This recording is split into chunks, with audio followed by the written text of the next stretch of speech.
מאיפה אתם? איך קוראים לך? איך קוראים לך? נאסר.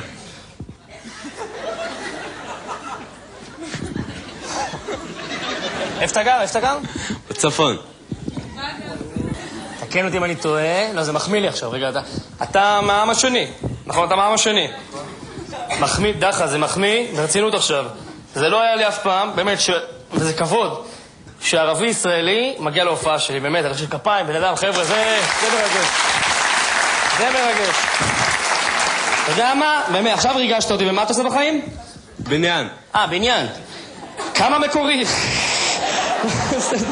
לא, אבל זה באמת מאוד מחמיא. אתה יודע מה? הרבה פעמים, כאילו, ערבים, כשאני הולך למלונות בארץ, ערבים ישראלים באים אליי ואומרים לי באמת שהם נהנים והכל, אבל אתה יודע מה? עכשיו ריגשת אותי. כי מדי פעמים יש לי קטעים פה, אתה יודע, על חיזבאללה וכאלה, ואני צוחק.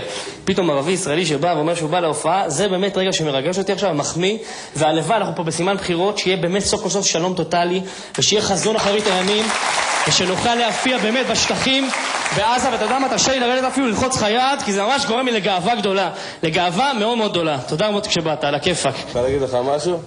בכיף, מה? אבל אני דרוזי. מה? דרוזי. אתה מה? דרוזי? דרוזי? אז כוש שלם אמא של הערבים, אחוש שלמות על... מה נגיד?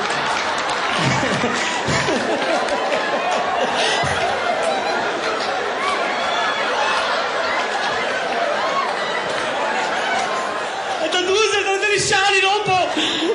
סחטן, אחי, סחטן.